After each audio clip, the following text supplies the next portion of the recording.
what are you looking for when you put like an ad in Craigslist or OfferUp or Indeed or something like that, and you're offering like, hey, you can make this much in a week and stuff like that, free training, all that kind of stuff? Are you looking for a mindset in guys and gals when they reach out to you? Well, I mean, in the door-to-door world, we kind of figured out, hey, the more people, the more sales reps we could hire that go all commission, the more net profit we can make as a company. So instead of focusing on just business to consumer, like going to sell the actual customer, me and my business partner actually focused on recruiting. That was our main time sucker, essentially. That's where we spent a majority of our money that we would spend, is just looking for ways to bring people on.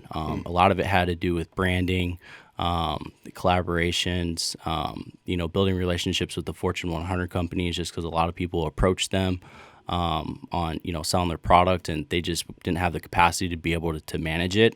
So we get a lot of referrals through them, but yeah, just online ads. We would just it was like a revolving door with sales reps. Like, we would have in-house interviews. We would literally interview like 10, 12 people a day per office. So we're literally interviewing close to 100 people a day at at the marketing company, and that was just our business model. 10 people a day, cool. We could hire 2 to 3 sharp people from a week's worth of 50 people. So it's like anywhere from 5 to 10% was like a good week on who we could hire. So it was just constantly just going in there, doing group interviews, making people compete against each other to get a job, and hiring them, doing in-house training.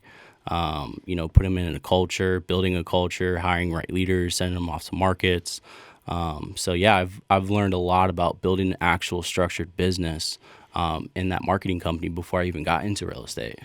Wow, this is super fascinating, especially plugging everybody in. So if you're hiring all these people everywhere, and you and your business partner are the ones conducting the interviews and then pulling the trigger on whatever marketing, your recruiting marketing. Well, not who's training these, not necessarily. Team leaders? Well, yeah, it was like, we had like a growth pipeline, so it wasn't us actually doing the interviews. Now, if it was in one of our markets, still at that point, we would want somebody like a leader to go in and do that interview, just because that's who's going to be training them, essentially. It's like a lot of me and my business partner's duties and task was to develop people. And that's pretty much what any direct business model or direct sales company is about, is just developing the people to grow, to do more, to be able to lead more people.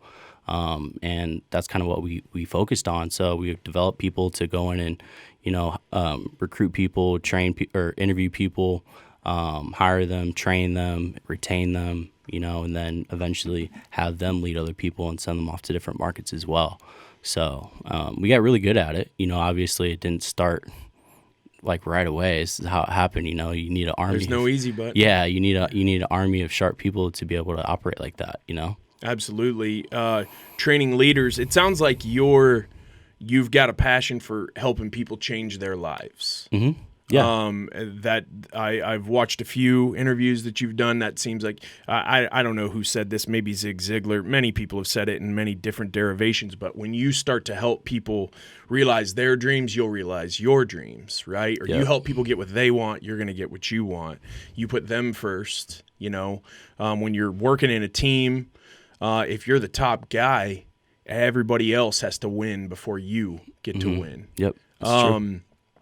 When you're training these, like the leaders that are in the layer below you and your business partner at the marketing company, do you have boundaries, like don't text me after 9, or are you just there for them all the time? You need something, I'm here for you. You're doing write-outs with them. You're mentoring them more or less, or was there an importance there of setting boundaries just so you didn't get burned out? Man, it's crazy because I was younger at the time. I was like 20, 22. So I enjoyed it, but it was a lot of traveling. I would be gone 2 weeks out of every month. Like half of my time every year was on the road, or on planes and hotel rooms, just living from one city to the next, and just going to these different markets, and really getting in with these leaders and training them and helping them grow mentally and financially as well. So There wasn't necessarily, hey, you can't call me past these certain hours, just because in business, it just never stops.